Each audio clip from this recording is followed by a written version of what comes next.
Welcome, everyone, to the February 12th City Council work session. Appreciate everyone who's here and at home.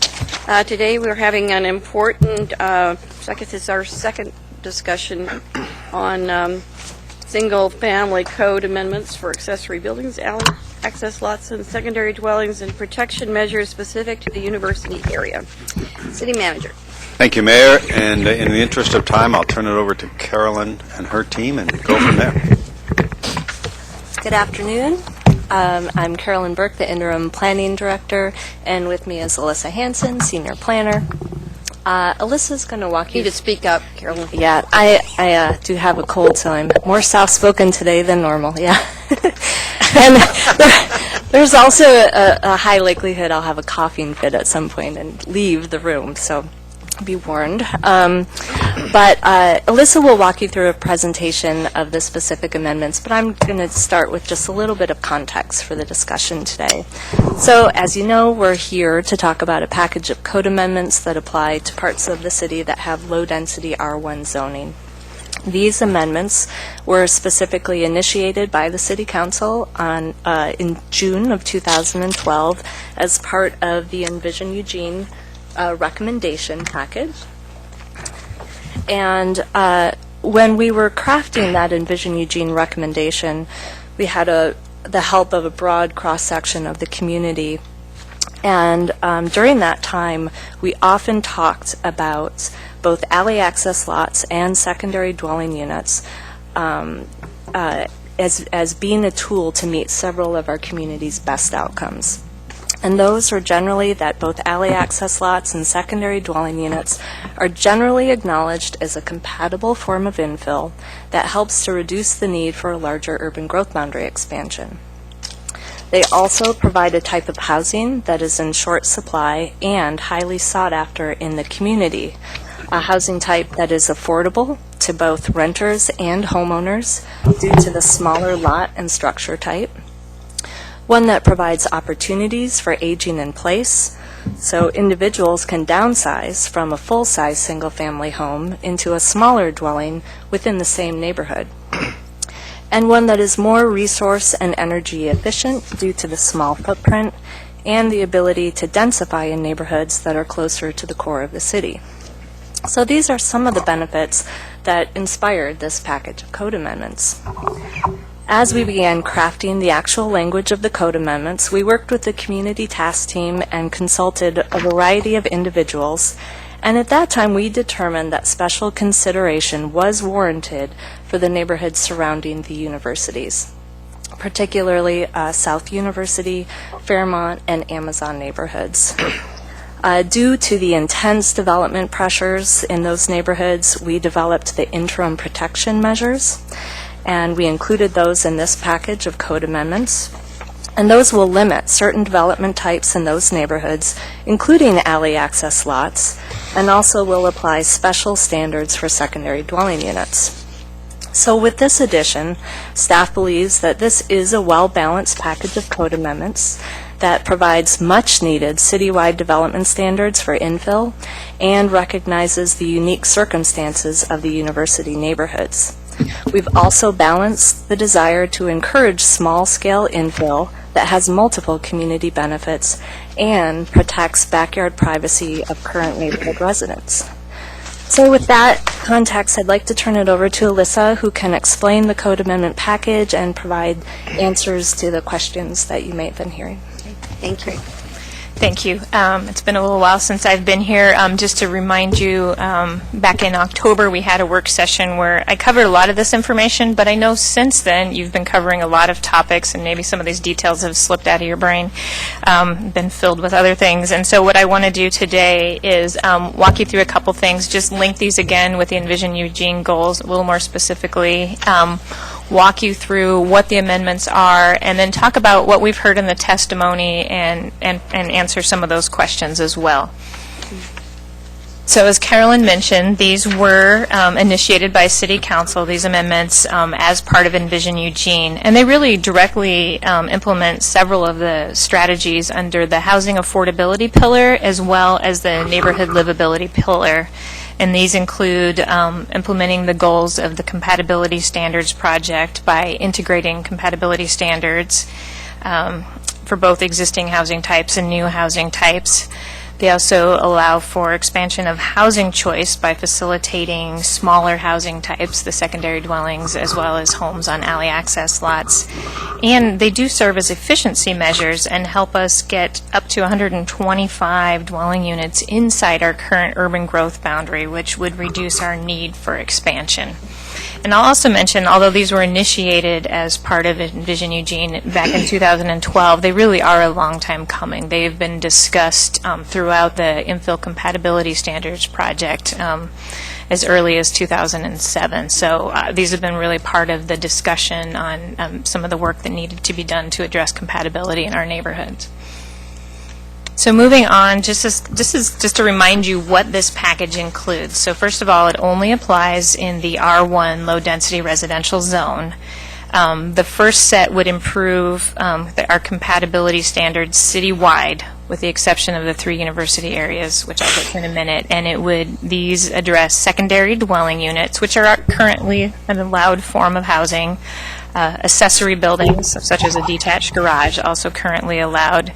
And it would also apply compatibility standards to existing alley access lots. We do have these lots that were created prior to 2001 that are currently subject to current standards, and this would apply compatibility standards to those. Would also allow for new alley access lots in limited areas subject to compatibility standards. And finally, it would add interim protection measures to those single-family neighborhoods surrounding the university. And I'll go into each of those in more detail as we go along here.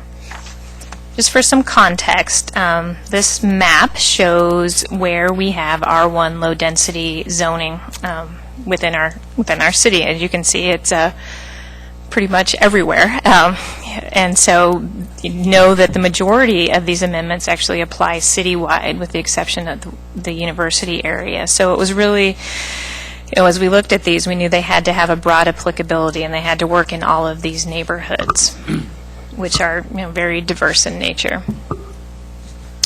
And I'm going to start with secondary dwellings and just remind you that this is a housing type that is currently allowed, and it is a second house on an existing lot. So you would have your main house, and then this would be a house that would be subordinate to the main house, typically used as a rental. It could house family members. It could some people like to use them to age in place. Other people have different family members living there, or used as income property. We see about 9 of these a year sprinkled throughout the city.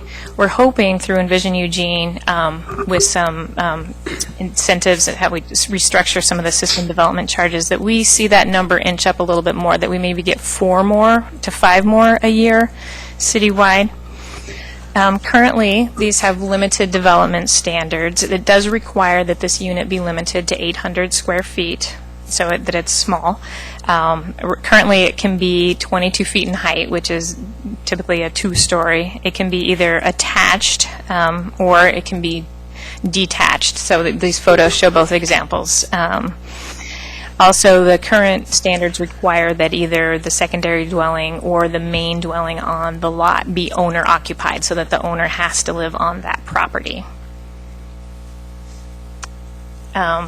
What's being proposed, these are really the major changes that are being proposed. The first is to strengthen the owner occupancy provisions. As I mentioned, the code right now does say that one of the units needs to be owner occupied, and that's all it says. It doesn't define what owner occupancy means or how long that means. So really, and that makes it really difficult for our staff to enforce, because you could come to the counter and say, I live here all the time, and we don't have any great mechanism. We don't have any good tools to make them provide documentation or do verification. So this, there's a lot of language that would really strengthen these requirements, and these are a great improvement not only to the community but also to our enforcement staff. Also, the next thing would be limiting the building height. As I mentioned, right now they can be up to 2 stories. There's been some concern that that's just too tall. It results in a looming wall. There's privacy issues. So what we're proposing is that that be limited to 1 story in height, and that's kind of coupled with a sloped setback, which means basically the building wall at the 5-foot setback from the property line, it also has a height limit. So you wouldn't have the full height of the building right at that 5-foot setback. So those two really work together to address the looming walls and privacy issues. And then finally, limiting the number of bedrooms to 2. Currently, there is no limit. Obviously, with 800 square feet, you're not assuming a lot of bedrooms, but some people do like to, for income properties, maybe squeeze some extra people in there. So we're just limiting it to 2 as in a way of limiting occupancy. Also leaving a number of the existing standards in place. As I mentioned, these have been allowed in our code, are currently allowed in our code. So there's some pieces that are working, and we're not proposing to change those. Regarding the primary orientation of the primary entrance, making sure there's a walkway. We're not changing the building size. It would still be 800 square feet maximum. Not proposing to change where these are allowed. The next thing I want to show you is just this is kind of a generic example, but the top shows what could be allowed under current code. This is a building that's 22 feet in height. It's 800 square feet, and as you can see, it allows for a 2nd story. And this is, like I said, a generic example. You could imagine that this house could actually be rotated so that the tallest point would be actually facing the property line as well. It could also have dormers, so this is kind of a simple example. In the lower right is what happens when the slope setback and the height reduction is in place. And you can see that really the wall along the property line comes down fairly significantly, and the overall mass and kind of bulk of that building is reduced. So we have heard a lot of testimony throughout this process. I mean, it's Eugene. We hear, there's a variety of opinions. I'm sure we all have our own here. We've heard everything from why are you changing these standards at all? They work great, all the way to, we should be more restrictive. So as Carolyn said, we do really think that these strike the balance when we think about that they really need to be able to apply in every neighborhood. But we have heard some testimony that about a couple of issues that I do want to address today. The first is about density requirement, and I think you probably heard some of this on Monday night, that we do not count secondary dwelling units in terms of density. We use them as an efficiency measure, and that's true. We don't require that when somebody comes in that we calculate the density for their lot and make sure that they could have a 2nd unit. These units we've actually, this has been our practice for the last 30 years. As long as secondary dwellings have been allowed in the city, we have not counted them towards the density requirement. We believe this is supported by the policies of the Metro Plan, and interestingly enough, Springfield, along with a number of other cities in Oregon, actually, this is the same practice that they use. They don't require that density be calculated or that secondary dwelling units meet density requirements. As I mentioned, the purpose of these is really to, provide for affordable housing and an alternative housing type, smaller footprint. We really do see these as a kind of a gentle infill. So we do think that if we changed that practice and began requiring that the lots meet density, that we would really have a significant impact on our goals citywide for compact urban development and affordable housing. I will say it would affect almost 6,000 lots citywide if we were to either change the minimum lot size or require the density be met. Moving on to the other piece that we've heard quite a lot about was the development standards in terms of the height and setback. This little drawing here just gives you an example, or actually this is what the building envelope would look like. I'll explain what that means. What would look like for a secondary dwelling. So the slope setback requires that the house would be, at a minimum, it would have to be set back 5 feet. At that 5-foot line, the the building could only go up 12 feet, and that 12 feet would include the roof, and then it would have to slope in at a certain degree, and the home would have to fit within that box. And remember again that, and as you can see, it goes up to 18 feet in height. One of the things that has been proposed is that 12-foot be reduced to a lower height. And we did talk about this actually quite extensively early on when we had our single-family advisory group, a group of citizens that really helped us hone in on these code amendments. And one of the things that was brought up is just common construction practice, usually in Eugene. I'm going to get a little detailed here. Usually in Eugene, most houses have a crawl space. It's not typical that there's this concrete slab on the ground. It's usually that we have a crawl space, which is usually about a foot. And then normal ceiling heights are 8 to 9 feet, so now you're up to 9 or 10 feet. And then with insulation requirements, it's another foot. So you're up to 10 or 11 feet already just to get a normal height of a building. So we think that shrinking this 12-foot down would actually be really problematic. You wouldn't be able to fit a normal height within that. It would require some adjustments to where the building could be and be limiting. And we really think, because these have this broad citywide applicability, we want to allow for a number of housing types. A lot of people, when they're creating secondary dwellings, they want to match the housing type on their lot. And so this gives that flexibility. I'm kind of laughing because I live on a block that I'm pretty sure has all of these housing types on it. Just kind of curious.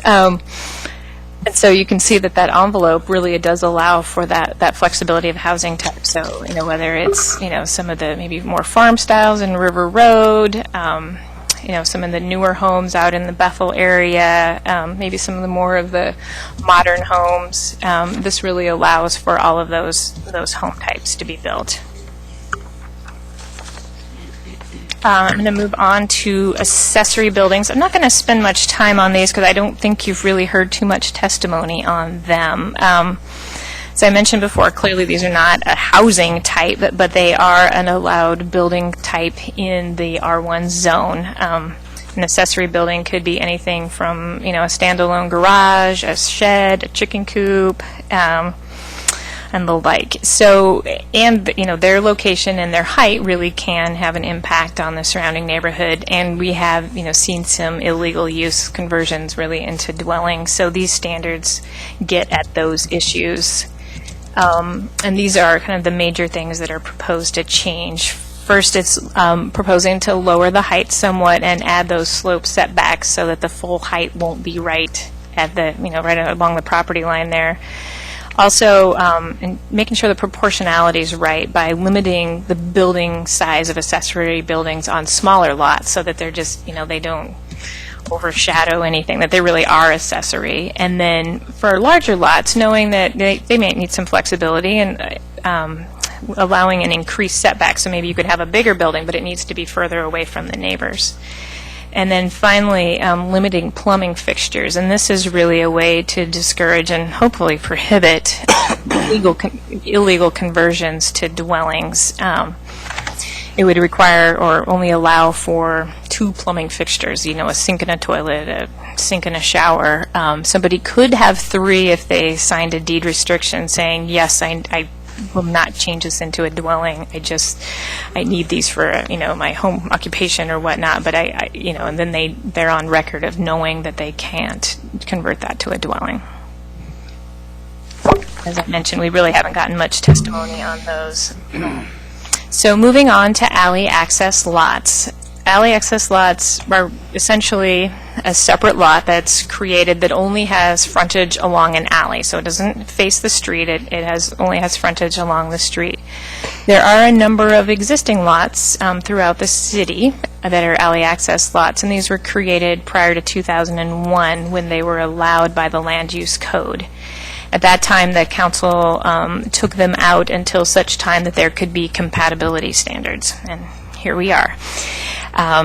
these standards that I'm going to talk about would apply, actually, the compatibility standards would apply to the existing lots as well as allow to the new lots. And the objective of these is really to promote affordable housing that people can buy. So these are actually different from secondary dwellings in that somebody could actually buy the lot and the house.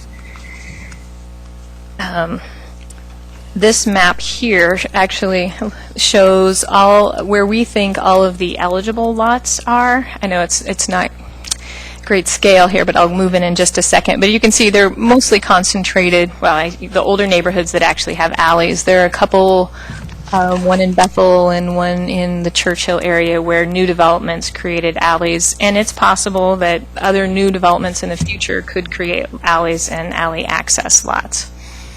This kind of hones it in a little bit closer, and those lots that are circled in blue fall within Fairmont, South University, and Amazon. And as we've mentioned, new alley access lots would not be allowed in those neighbors that are circled, or those lots that are circled. So it's really only our universe of potential as the orange-colored lots up there. Let's see. And so and this falls within Friendly, Far West, Crest, Jefferson West Side, Bethel, Churchill, Whitaker, and Southeast. And I mentioned that there could be, new land divisions in maybe some of the larger vacant properties where there could be new alley access lots. We're only anticipating to get about 40 of these in the next 20 years, and that's based on an assumption that about 25% of these lots showing would develop. And that's really just about 2 a year. So this is what an alley access lot would look like, that shaded lot. So imagine, if this was the whole lot and then the back part was divided off. The standards for creating a lot would require that the original lot, so the parent lot, would be 9,000 square feet to begin with. There is a proposed minimum lot size for the alley access lot, that it would have a minimum lot size of 2,250 square feet. And it would need to be along that alley, have 50 feet of frontage along the alley. And probably the most limiting factor about where these can be located is actually related to a fire requirement that their hoses are only 150 feet long. They require 20 feet of clear access, which our alleys are not in residential neighborhoods. So they would require that their hose from about here would be able to go all the way around the back of that house. And so that's 150 feet. So working with fire, we came up with the requirement that this corner of the lot has to be within 125 feet of where the street and the alley intersects. And so that's really limiting. So we won't see them typically in these middle lots. It's really going to be these end lots. And not the corner lots, because these lots already have street frontage, for instance. So that would not be an alley access lot. It would be this lot that only has alley frontage. All right, so that's regarding the creation of the lots. In terms of the standards that would apply to the homes, once again, the concern here was about looming walls and about privacy. Currently, so as I mentioned, there's already a number of existing alley access lots in the city because they were previously allowed. Right now, the standards for those would allow a building to be up to 37 feet tall, depending on the roof slope. 50% lot coverage, and there's no it doesn't matter what the windows can be anywhere. It can have quite a few parking spaces, so you can actually end up with a pretty large home. And there's an example over in the Onyx area of one that was built on a lot, and it's about a 2,800 square foot home, 5-bedroom. I think it's only 27 or 30 feet tall, but it's looming. I think it would meet your definition of what a looming wall is, and definitely impacts privacy. So what we're proposing is to limit the home size. As I mentioned, there's currently no limit, and this would limit it to 1,000 square feet. And then it would also bring the building height down to 24 feet instead of 37. That does allow for 2 stories, but not really a full second story. It's more like a story and a half, and there would be a limit that you could only have 400 square feet on the upper story. There would be a slope setback similar to secondary dwelling units, although just a little bit higher so that you could accomplish that upper floor. Balconies and dormers would only be allowed facing the alley, so they wouldn't be allowed on those sides where they're the neighboring properties, unless that neighboring property owner gave explicit consent in writing. Upper story windows would be required to be set back 10 feet, so they couldn't be, peering into the neighbor's yard. Bedrooms would be limited to 3. Once again, with 1,000 square feet, I don't know that you could get much more, but just to make sure that we're addressing hidden density, limiting it to 3. There would be a limit for the total area for driveway and parking, and this is really trying to strike that balance to make sure that that lot does have, provide its own parking, but doesn't, pave what would essentially be its front yard, that there be some kind of open space. And then finally, limiting the size and the height of the accessory building on that lot so that it would be really, accessory to that small home.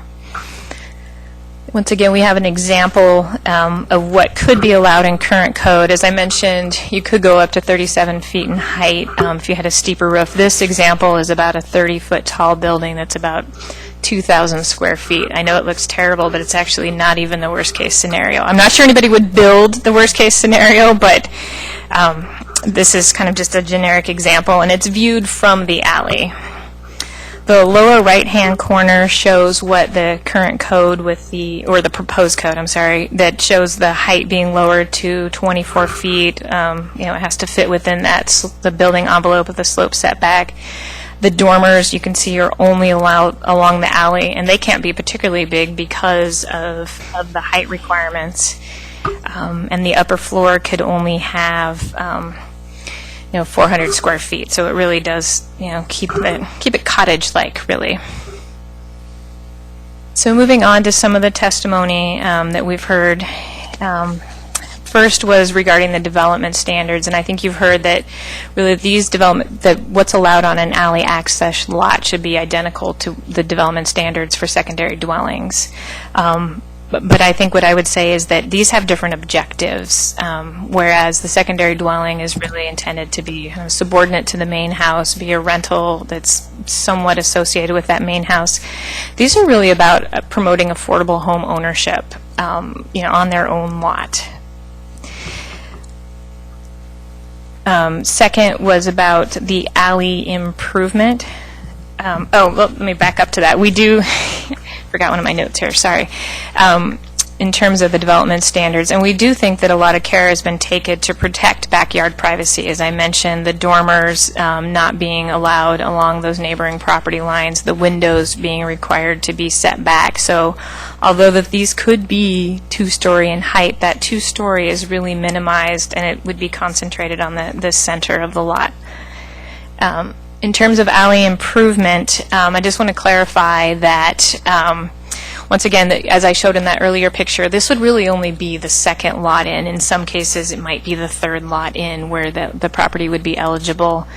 What would be required is that they would need to improve the alley 12 feet in width from the street to their driveway. And that improvement could be a number of things. If they wanted to concrete, that would be fine. If, depending on the character of that neighborhood or of that particular alley, asphalt would be acceptable. In some cases, gravel would be acceptable. And we're working, one of the things that was brought up in our advisory group and another that we've heard through the public is allowing for those ribbon driveways where it's just a strip that your tires would follow. We're also looking into seeing if that would be acceptable through our public works. So really, it's meant to provide functional access to that lot. We're not imagining, at 2 a year, 40 in the next years, the alleys are not going to fill up with these homes. They're going to be, sprinkled in those areas where there could be allowed. So that's extent of really that we would require for the improvement on those. In terms of density, the issue is raised that the proposed minimum lot size of 2250 doesn't meet our density requirements in the code or in the metro plan for low-density residential. And I want to spend a little bit of time going over the math on that, just to show you that both pieces of math, both math problems are correct. It's just a different approach. So example one, this is what you heard in the testimony, is that if you take the density by each lot, so you create 2 lots out of this original 9,000 square feet, and you would take the density on lot A that's 6,750 square feet, that you get a density there, and then when you take it for lot B, you get another density. Example 2 is actually how we calculate density when we review land use applications in the R1 zone, and this is based on the entire development site, whether it's 9,000 square feet, whether it's an acre, whether it's 10 acres. We do it based on a development site. How many units could there be on this development site? And in this case, it's 2 dwellings on 9,000 square feet, and that falls under the minimum density allowed, or maximum density allowed in R1. So I think in either case, what you'll see is that there are 2 homes on 9,000 square feet, regardless of where that line is drawn. The approach that the city uses, which is the density based on development site, that's really our long-standing approach on how we view density for land divisions, and it really allows us to take a more comprehensive look. And for larger sites, it definitely there's more flexibility. We can carve off some open space, save some trees. Gives you flexibility when you think about existing development or other constraints on the property. So in both cases, the math is correct, but I think it's the approach that's different. So we do believe that the approach that the city has used and continues to use is correct and consistent with the applicable provisions. And in either case, neither lot would be further dividable, and there would only be allowed to have 2 units out of that parent lot. I just want to move on to the university area protection measures. So as you know, this map shows the 3 neighborhoods where these would apply, which is Fairmont, South University, and Amazon, and it would apply only to the R1 zoned areas in those 3 neighborhoods. And as you know, through Envision Eugene, we're actually committed to completing area planning in the university neighborhoods, which would likely also include West University, but they don't have any R1 zoning, so we won't talk about them today. But we cannot get to that area planning, or we don't believe we'll be able to get to the area planning until such time we've adopted our Eugene urban growth boundary, Eugene-specific urban growth boundary. We know that there are, intense development pressures around the university due to its, close proximity to the U of O, the demand for student housing, and there's definitely been some changes to the characteristics and development in that neighborhood, so that these measures have been. Hold on a second. These measures are proposed really to limit further negative impacts until such time as we could complete the area planning. So it's intended that they would be replaced with permanent measures that would be specific to that area, that would be an outcome of the area planning.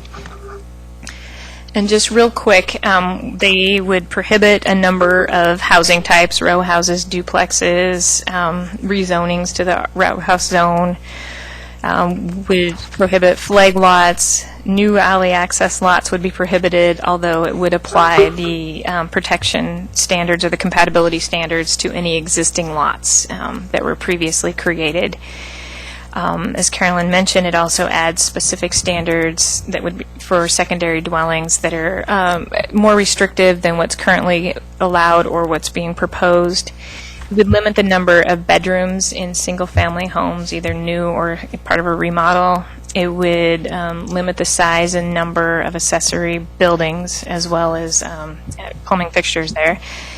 It would limit the location and extent of parking allowed in front yards, and it would also limit the extent that you could do a property line adjustment.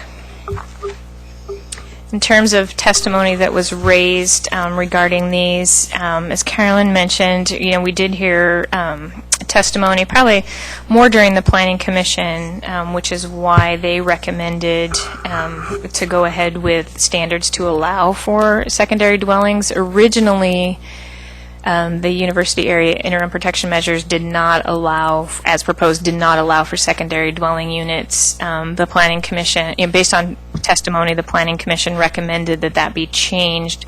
Those have actually been incorporated into the ordinance before you. Another thing you've probably heard about is Amazon, and there's been, they actually have been involved in this from very, very early in the beginning of the concept of the interim protection measures, and they are included in the ordinance before you. And then finally, probably most recently, we've been hearing testimony about the limitation of bedrooms for new homes. So the ordinance before you says that for a new home built in the new single-family home built in those neighborhoods would only be allowed 3 bedrooms. And given the definition of a bedroom, you wouldn't be able to get a guest room, probably wouldn't be able to get an office. You would get 3 rooms that looked like a bedroom. During the Planning Commission process, they had come up with this method that would allow for an existing home that had 3 bedrooms but wanted to add a 4th. The Planning Commission had recommended to allow for that, but the property owner would need to sign a deed restriction saying that they would limit occupancy of unrelated individuals. So maybe backing up, the whole purpose of this particular standard is to prevent some of the high occupancy houses we've seen. We've seen the conversion of a 3-bedroom house into, it's just been it's been increased to 5 bedrooms and then rented to individual students. We've also seen new homes. The alley access lot I actually mentioned had 5 bedrooms, a den, and an office. And so that was, it was a pretty massive house for that neighborhood.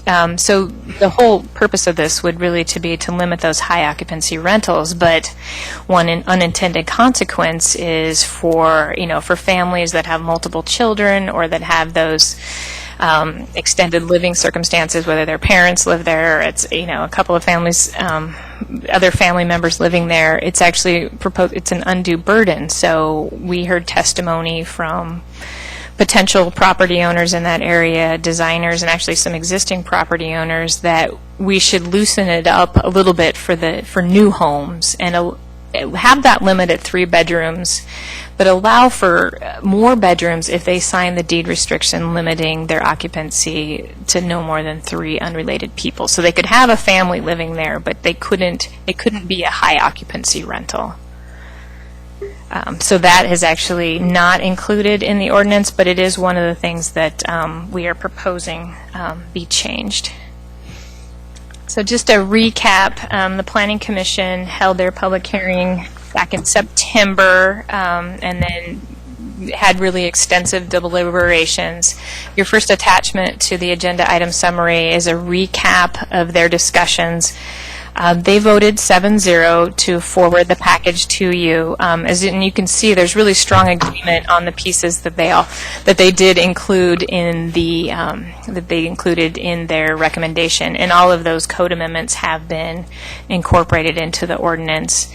Now, on the back side of that sheet, you can see the handful of areas where there wasn't complete agreement, and those ideas ultimately didn't make it through as part of their recommendation, and you can see their reasoning why. Bill Randall, the chair of the Planning Commission, is here in case you have any questions for him, and he would be happy to speak to the Planning Commission's deliberation and recommendation. You all held your public hearing on November 18th. There's a short recap of that hearing in your agenda item summary. You also left the record open for a week following that hearing. And all of the testimony has been forwarded to you.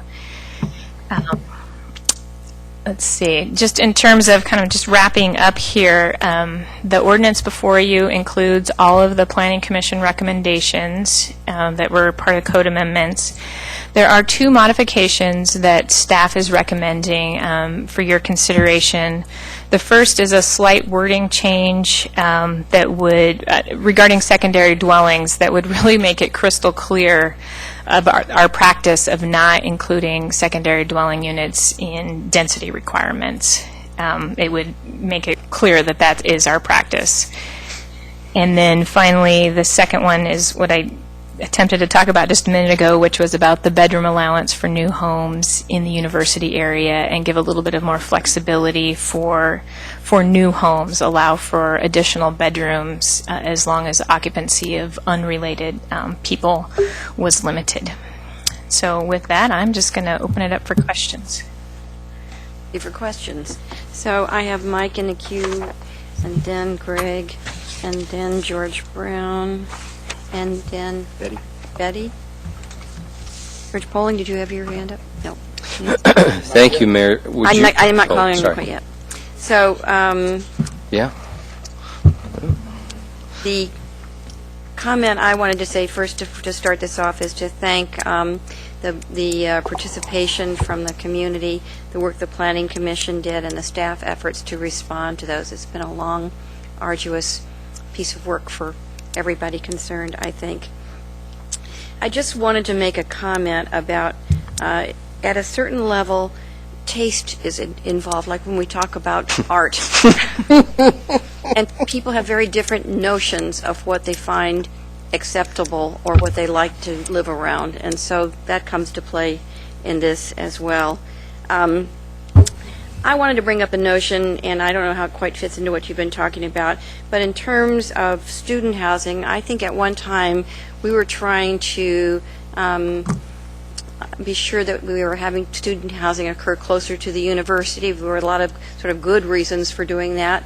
And at the same time, I don't think we ever envisioned they would become the building mode of the day at the time where every piece of land would be used for that purpose and the impact it would have on those neighborhoods. So my question that I bring to this, and any response you have or just thinking about that, I just wonder as we look out and we say, this is what we're intending, how do we trigger when it doesn't go the way that we intend? Because you can have an intention, you can be moving down the road, and it's still in code, and it's actually performing in a different way than you intend. So I'm just asking you to think about how we might not wait till we're drowning before we, try to pull the water down. So just a comment about that. And then you did say that part of what you're trying to do is to put some expressed goals in this. And I was going to say I thought it would be very helpful, whether you do it informally or formally, as many places as possible you express what you're trying to do, because I think you're not always going to be there, we're not always going to be there. Times will change, and it will be important for people to know what you are trying to achieve, because if it's not happening, then that calls for a different response.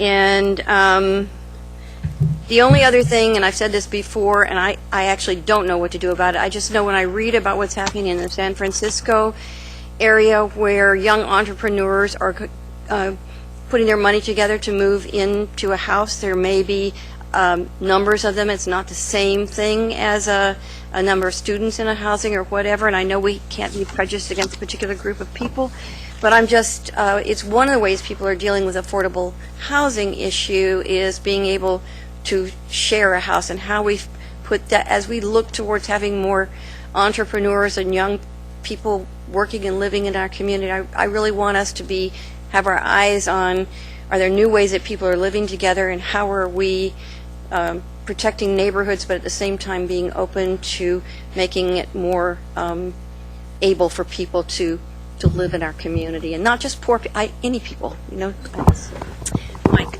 Thank you, Mayor. I want to say first, I apologize, I guess, a little to my colleagues, because I have an idea for some motions today that I probably should have sent out to you in advance, but I was working all the way up to the point of the meeting today, talking to people and thinking about it. So what I'd like to do is ask the mayor for a second round, please, and just talk about what I am thinking with this and see if we have an opportunity for some motions in the later part of the, after a second round. I would say to staff, good job. I said, you have a difficult job because you have to take the goals we set and come up with creative and innovative ways to try and accomplish that stuff, and especially around density, and that's not easy. Our job, though, is to hear those ideas and to hear those proposals and balance that off against other values like neighborhood protections. So we have to kind of look at this and say, this part works and this part may have some impacts that we have concerns about. And that's where I would start this by saying I would like us to separate this stuff back out. I think the one ordinance is a bad idea because there are parts of this that are easy to do that everybody tends to agree with, and there are parts of this that have some challenges we probably need to address a little bit better. So as far as the interim protection measures go, I'd be happy personally to to see those come forward, and I'd vote to pass those right away. And I'd like to see that as a separate motion, and I mean as a separate ordinance. And if we need a motion for that, that's fine. I'll do that in the second round. With regard to some of the other stuff, especially the mayor mentioned, let's make sure that our legislative intent is put into the language here. Well, if our intent is to create greater density, and we talk about that as what the goal is here, but then we're intentionally saying, but we're not going to measure density as it relates to SDUs, seems a bit disingenuous to me, and I kind of have a problem with that. Okay? That doesn't make sense to me. Although I must tell you, I'm happy with the idea of passing through SDU stuff if it's separated out from alley access in all of its parts, so long as we address three things for me. One will be setbacks, two will be the issue of lot size, and three will be the issue of the standards for appeal that need some kind of sideboards on them, so it's not such subjective language around that.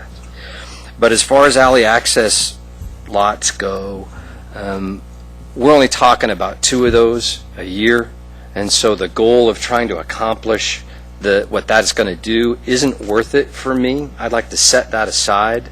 It's not worth it for me because if we get, I'm going to run out of time here. I'll get back to that in the second round and then talk about motions. So I have Greg and then George Brown and then Betty.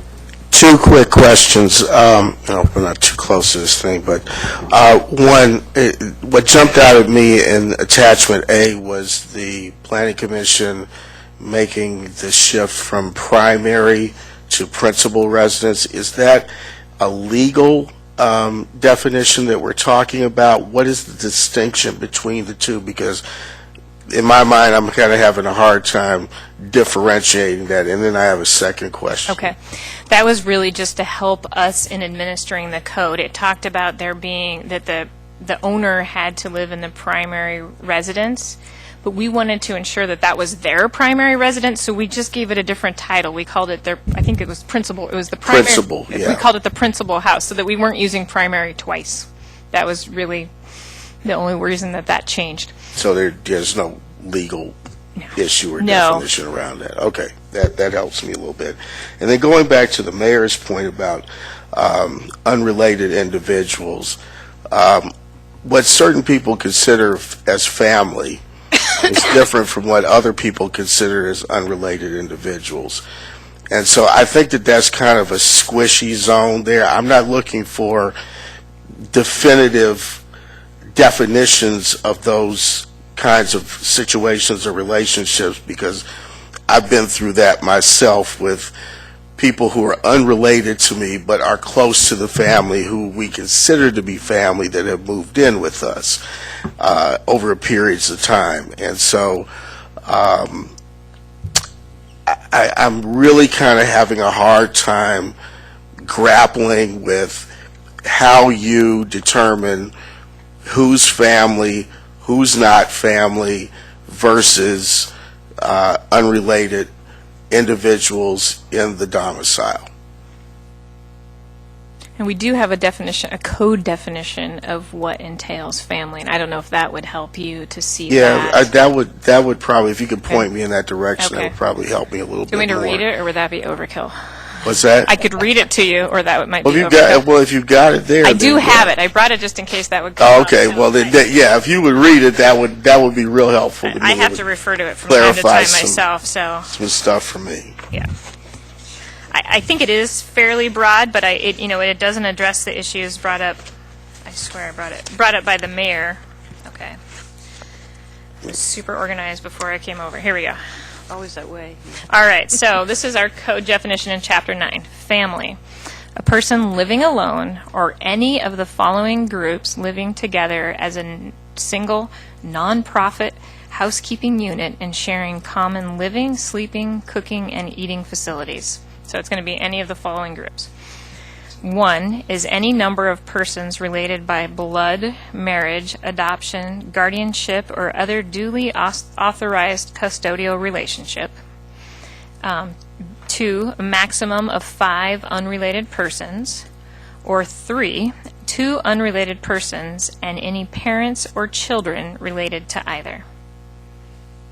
That's what our current definition is. So let me give you my wife's definition.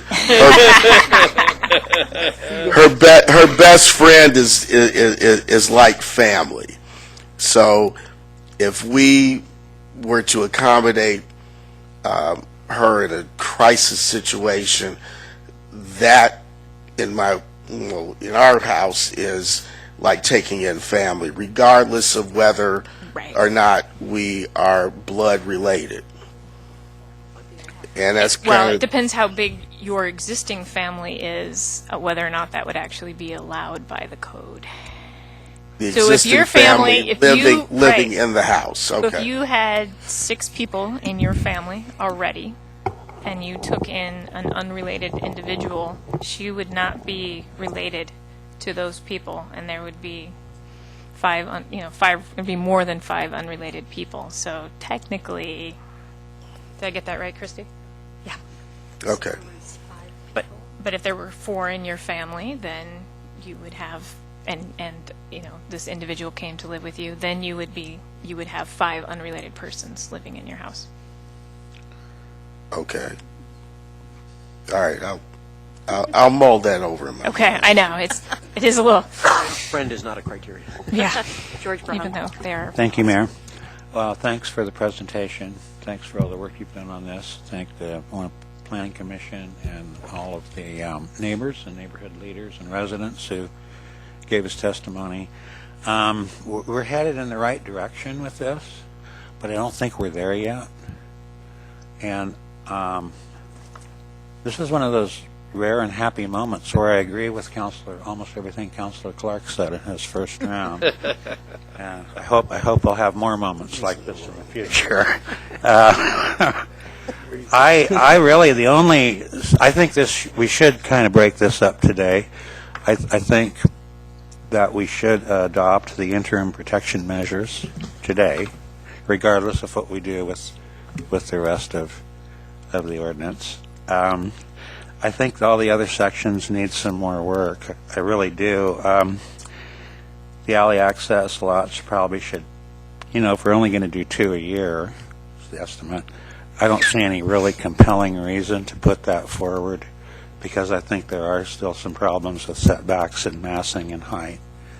And the SDUs, I think that the standard should be revised to conform to the Metro Plan. I think we're possibly dipping our toe in troubled waters there if we don't do that. So I think that needs to be looked at again. And really, finally, the adjustment criteria, Section 9.8030, was totally vague and arbitrary, and it's all left up to the, planning director, whatever mood they're in that day when they look at a possible adjustment. Portland does have they do allow for adjustments, and we should too. I'm not saying that we shouldn't. We should, because there can be conditions at a building site that are unique, and we should make adjustments so people can go ahead and develop and build something nice.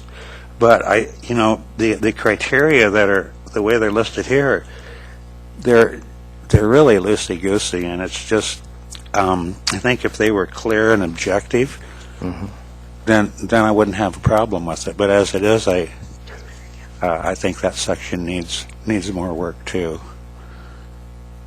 Thank you. Betty? Thank you, Mayor. Thank you, George and Mike.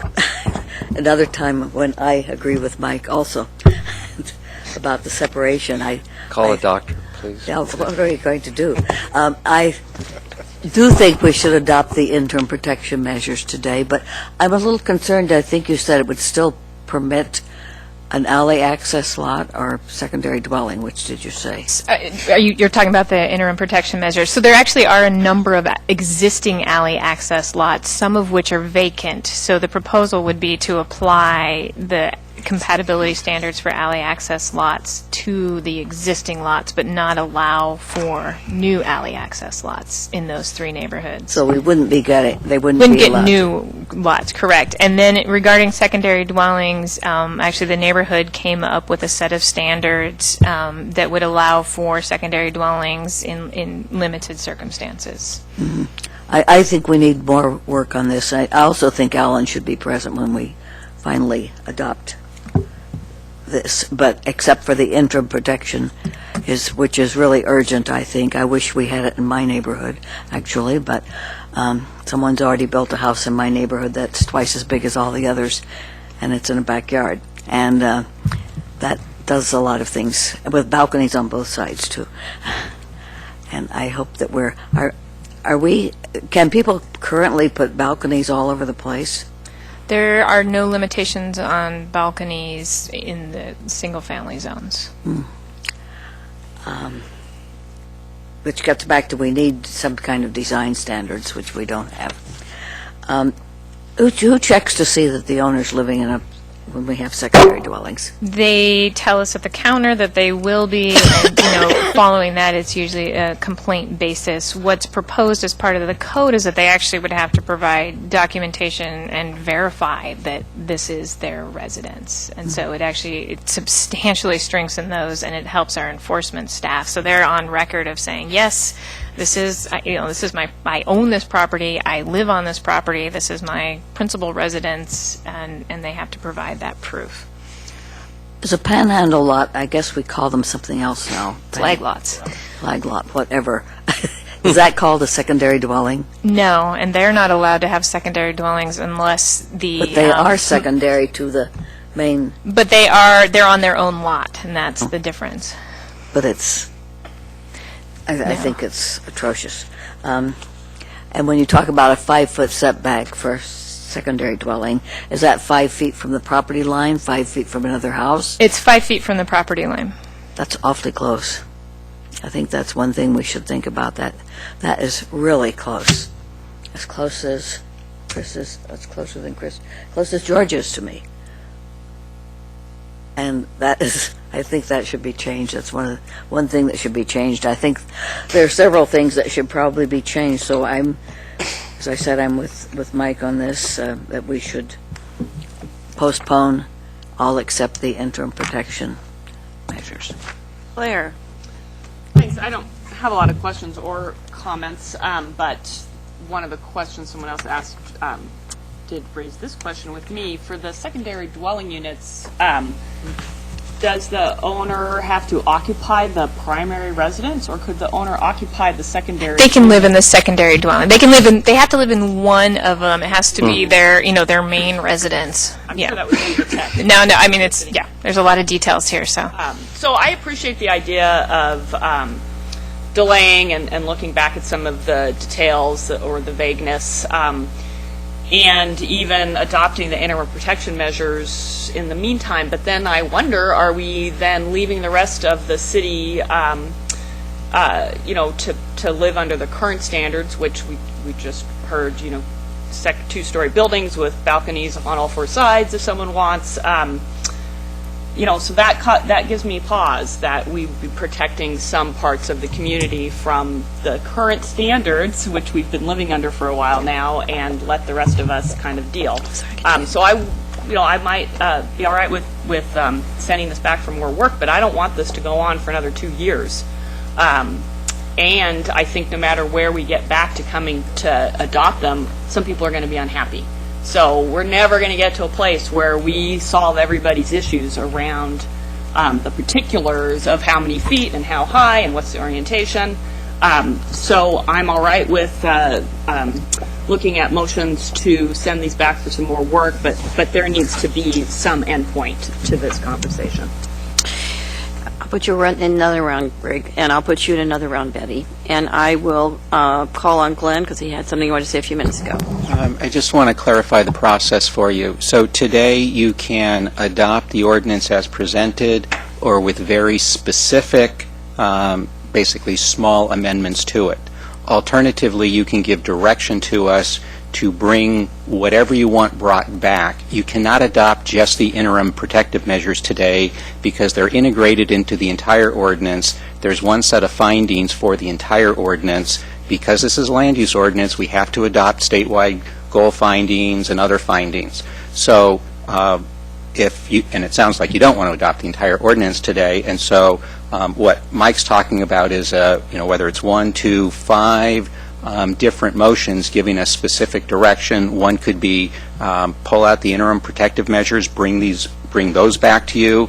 As far as the others, if you would give us specific direction, and what I really mean by that is if you can have the conversation among yourselves and decide here's how you want things changed, as opposed to I've heard different counselors say you're unhappy with different aspects of this, but if you tell us to go back and bring you back something that fixes all that, well, you're smiling, and so you know what I mean by that. So if you can agree on a motion with specific direction, we can incorporate that into the ordinance and bring it back to you. So the more specificity, the more likely it is that we will be able to bring back to you exactly what you're asking for. Chris.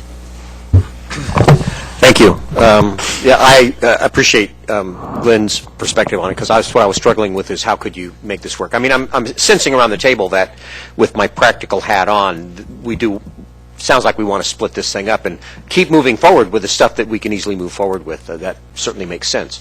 And I agree with Claire's idea that the current code that's in place is not necessarily what we want. And I appreciate the staff's pointing that out to us and coming up with some solutions. If we still need to cook it a little bit longer, that's fine, but I don't want it to last a long time because I don't want the current code in place, because I can look at the overhead and see that we want to move in that direction. So yeah, whatever Glenn's help can be and how we can break that apart. I don't know exactly what I want to come back with in terms of those parts that we're not going to pass right away. It may be that we can only ask for you to bring us back the part we're ready to adopt, and then figure out how we can then schedule time to refine those last little pieces. It doesn't sound like there's a lot that has to be refined, just a few little final pieces, and then we can turn that into the final. We're getting close. We're almost there. One of the elements, though, that is interesting to me is the degree of specificity versus the degree of latitude. One of the things we have talked about a lot is the ability for each neighborhood to have its own character.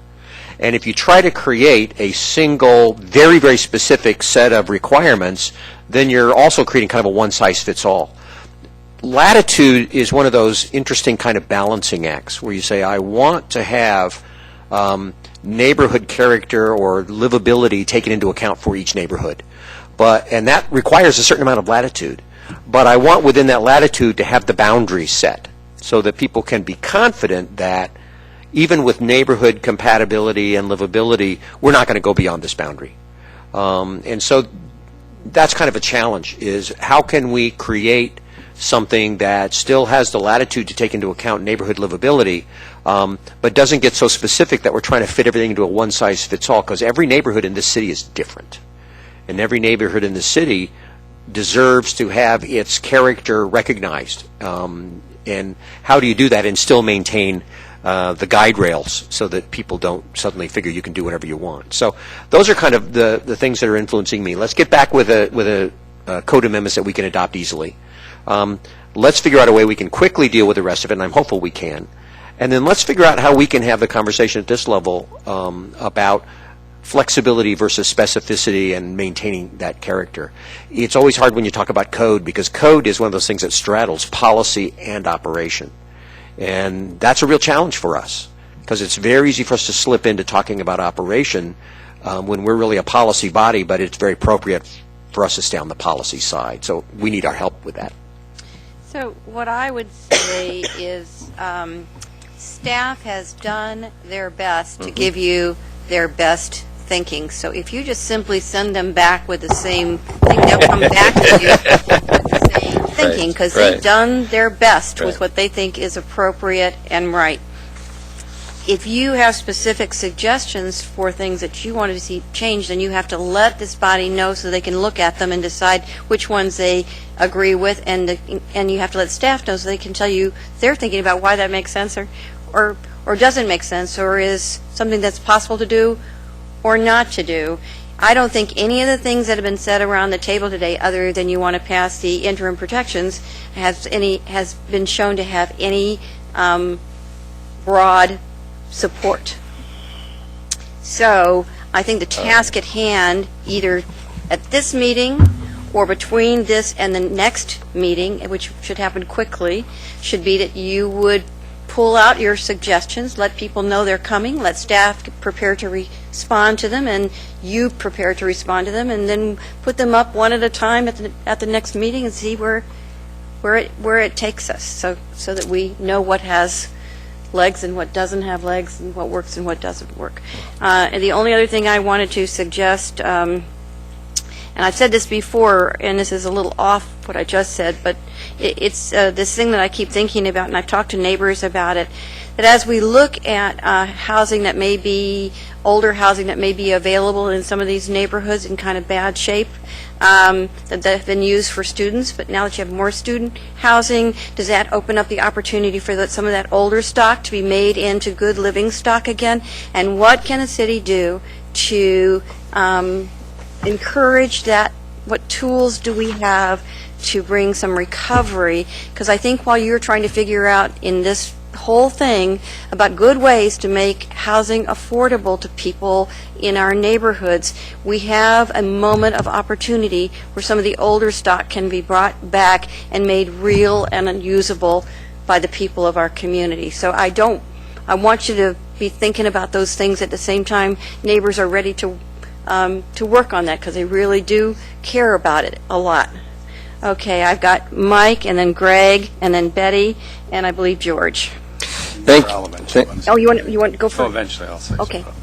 Thank you, Mayor. I think that's good advice. I think I'd like to take it. I'll make one motion then today and put the other that I would have in writing by tomorrow as intended for everybody else, and staff can comment on that. I think that's probably the wiser way to go. It's into the no surprises category. Absolutely, and I like that. I will tell you that I don't intend to make a motion around alley access lots. I think we should drop that and put it aside, and this is the part that I wanted to finish on from earlier. We're only talking about 2 of those a year. So the actual gain in density that we're talking about is minimal at very, very, very best. But the risk with regard to policy concerns me. The measurement that was shown that we use as a way to figure out the lot size and what can and can't be done may well pass at LUBA. We may legally be able to get away with that. But for me, it's the wrong way to go, much like what I was saying before about if we're going to be more dense, then let's calculate all of it and let's say it. There's a possibility that that kind of calculation can result in something that isn't consistent with the Metro Plan. It says 14 units per acre. That could end us up with 19 units per acre, and frankly, from my point of view, I don't ever want to live in a city where R1 can mean 19 units per acre, ever. So I don't care if we can get away with the calculation somehow on a technicality. It's just a bad idea. And because the gain is only 2 units a year, you can do it with a planned unit development and do it as a special case each time and take care of it. So there's really no reason for us to put anything through on alley access, because it could create a bad precedent legally, in my opinion, and it can give us some unintended consequences about livability that I don't think any of us want. But with regard to the secondary dwelling units, yeah, with the three tweaks that were important to me, that'll be the substance of the motion that I'll have by tomorrow out to everybody as intended, that we look at the things I mentioned before. But that's something that will help the process, and I'd like to see us do. I will then move that we, since we can't separate it out, I'll move that the manager bring back to us a separated ordinance, which on its own will accomplish the interim protection measures, that we may pass at our earliest The convenience. motion, is there a second? Second. Moved and seconded. Further discussion? I have a question. Yes, George? Does that then have to go to another hearing, or is it because it's part of this original ordinance, we can go ahead and take action on that? Glenn? Because it was part of the, it's already been through a public hearing, so you don't need another public hearing on it. All right, I just wanted that clarified. Thank you. Claire?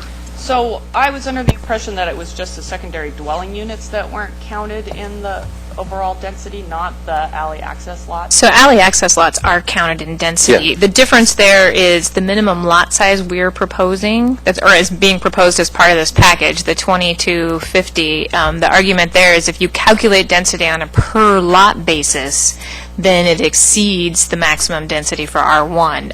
And so the testimony suggested just increasing that minimum lot size to 3,100 square feet, and that actually gets you at 14 dwelling units per acre, our maximum. What I was explaining is that's not how we calculate density when it comes to looking at land divisions. We do it on a development site, so the whole property basis. But that, that is obviously something that the council can look at is changing that minimum lot size. Maybe 2250 is not good for other reasons. Maybe there's a whole range of lot sizes that could be looked at there. Could we also give direction on how we wanted density calculated? Yes. I want to get back to, before we go like this, I want to go back to the motion on the table There we go. is to bring back bring back the interim protections, and then bring back, after they hear from you all, other things that you would like to talk about. So I don't want to talk about those other things now when we're talking about this particular motion. And so if anybody want to talk about Mike's motion? Well, my concern is if we don't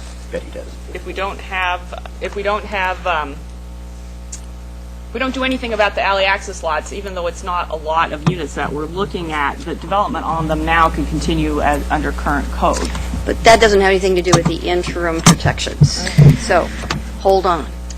Okay. Anything about the interim protections? Betty? Well, you just added something to the motion. I think that I didn't. I'm just saying I think your motion was just about the interim protections. Okay, I want to be sure That's that's an what easy I'm get. voting on. Let's just do that. Okay, I will vote for that. Thank you. Okay. All right. All those in favor? 1, 2, 3, 4, 5, 6, 7, 8. None in opposition. So that's one There's 7. action. Missing one. Okay. Now we're going back to. To the queue. Mayor, we're missing one. Sorry, Yeah, thank you. 7, yeah. 7-0. So it passes. So now we're going to go back to the list as I had it, which has Greg and Betty and George on it. Thank you. Round 3. Uh-huh. Okay. Thank you, Mayor. I have a statement and then I have a question. The statement is that I have to disagree with my colleague over here, George, and agree with Chris about ambiguity. I think ambiguity in some of these regulations is a good thing. I think that we need to give people some level of flexibility and not create regulatory straitjackets that bind people up in terms of how they use their own property.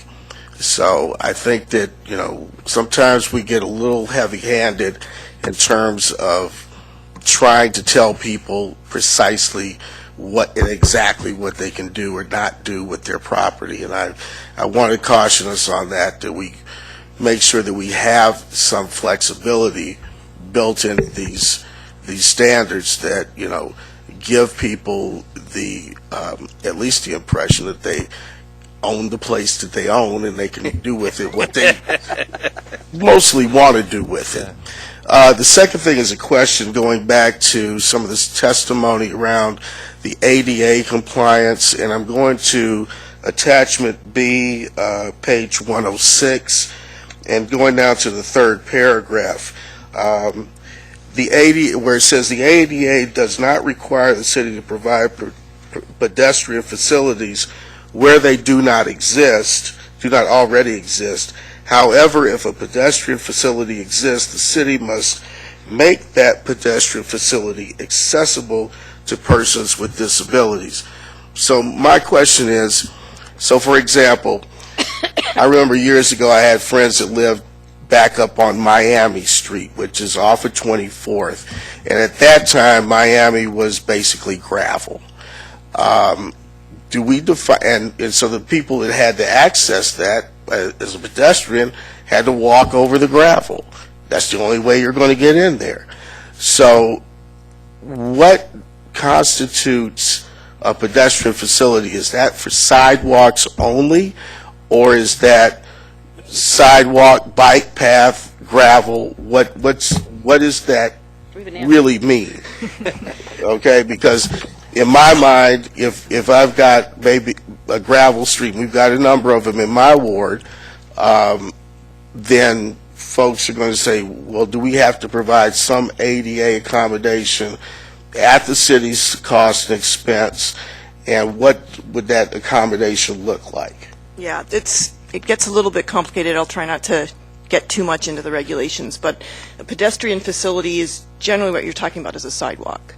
So if there's a requirement that the local government provides that says you have to put a sidewalk in here, then that sidewalk has to be accessible. But the ADA itself wouldn't require you to put in something that allows a pedestrian or a pedestrian who's disabled to go across that gravel driveway.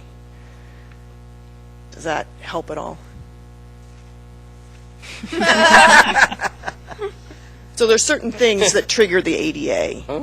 So say I was in a wheelchair and I had a house on a lot or on a street or a road or whatever, an alley that was gravel, and I was not able to access that without having some type of difficulty being able to traverse that, right? Right. So would I be in line to come back to the city and say, look, you guys have to put in a ramp for me because this is a city facility and blah, blah, blah? What's the city facility, the street? The street, yeah. Excuse me, and Greg, rather than try to have Ann answer those specific questions right now, and the council's about to run out of time, Gotcha. if Ann could just meet with you and answer those questions. She can educate me later. Thank you. It's okay. All right. Okay, Betty, and then George. Thank you. I think the two things I wanted to say have been are no longer relevant. I wanted to ask if Glenn could come back with just the one ordinance. We've done that, so that's okay. I did want to respond to what Claire said, but it doesn't matter so much right now. I wanted to say the reason we would be doing interim protection for just this one area rather than the whole city is because it's more urgent in that area, because it's under pressure of development more than the rest of the city. And I also wanted to say I don't think there's a big rush about doing the rest of it. I think we should have a little time to listen to the people who are unhappy with the current regulations or the current plan, and have time to make individual motions about changes instead of doing them tomorrow. Thank you. Okay, George. Thanks, Mayor. When I expressed my concern about the adjustment criteria, the idea of making an adjustment is for flexibility, and I'm all for that, but it's just that, and frankly, at this exact moment, I don't know how we make this more specific without becoming overly restrictive. I don't know exactly what kind of language to add in there. All I know is this all boils down to one person's decision, the planning director, and so I need to think about this some more before I get together some possible recommendations and share them with everybody to moving that piece forward. I suppose we could just depend on and go, well, gee, the planning director is only going to make a bad decision once every 10 years, so let's not worry about it. I'm not exactly sure how to make it more specific without being overly restrictive right now. I'll need to think about that some more. And I didn't come prepared today with an exact list of all specific recommendations for each thing, but most of them have been touched on, and I guess the idea is for all of us to think about this and get real specific and then email each other and staff and... Especially email. Sure. Okay. Thank you. The only comment I would make, and it's always an adjustable line, I know, but in response to the comments that have been made, I mean, I think the job we have is to set policy expectations, and the job we expect of our staff is that they will take those policy expectations and try to their utmost to deliver on those policy expectations, because they have training and expertise to do that. So that's the notion. Yes. Thank you, Mayor. I just have a few comments and some concerns. Thank you for that comment. One is around the decision making. That's what you do pay us for. So I do have some concerns if we continue to move in the direction in which there's very prescriptive, black and white decision making in the ordinance. My experience would say is nobody would be satisfied with that at the end of the day. So that's one piece. Two, I know, Chris, you talked about let's come back with something that can be adopted easily. And this is where I agree with you, Mayor. Eventually, you'll have to be pretty specific, because we've been working on this for 6 to 8 months at least. The community has been extensively involved. The Planning Commission voted 7-0. Now we're at a place in which there's some differences in a few things, which is fine. And I would just hate to see us spend lots and lots of more staff time because we calculate things differently, which at the end of the day may or may not make that much difference on the ground. So that's just a caution with that. On flexibility, the best way is eventually to have neighborhood plans, which we would very much support. And what came out of Envision Eugene was River Road, Santa Clara, and the university neighborhoods. The other reality of that is that the same people that are spending all the time on these kinds of things are the same people that would be doing those. And so as we continue to expand the conversations by weeks and months, just know that that has an impact on the backside of that. And then on the much bigger conversation about Envision Eugene, you might remember a lot of these things all of these are coming back at previous council direction. And it feels like every time we come back, it's not the right rock. And so we're going to have to decide on what the rocks you really want us to bring back with, because we're spending hundreds of hours of staff time that could be doing something different. And so at some point, it may be appropriate to have that conversation. So what I'm assuming from this one, actually, that I tried to say maybe not as clearly as I needed to say, is I think you've done your best work.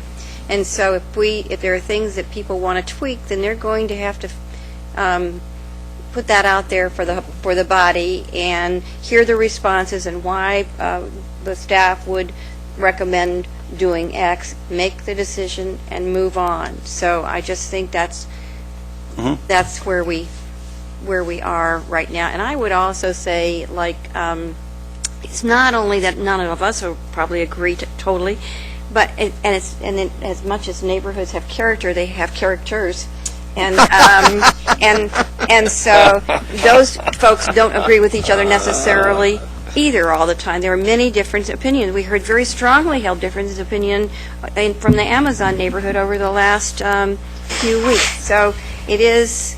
We'll do our best, but I can guarantee you that you can't and won't make everybody 100% pleased. But listening to people and trying to do the best you can is a job we all have to do, whether it's your policymakers or staff. And this is hard stuff, but it's worthwhile. And the other thing is that these folks, all of us, as much as people want to take time to get stuff done, they want it to get done. So, I mean, we have that tension. We want it done now, but we want it done the best we can do. And so that's That's the job at hand. So I think really, you got to take the time to get in your concerns in the next few days. We got to turn it around and bring it back out and kind of try to move down the road so we can get on to the next thing. Thank you all very much, and see you next week. Hey, though. So let's put your wife's.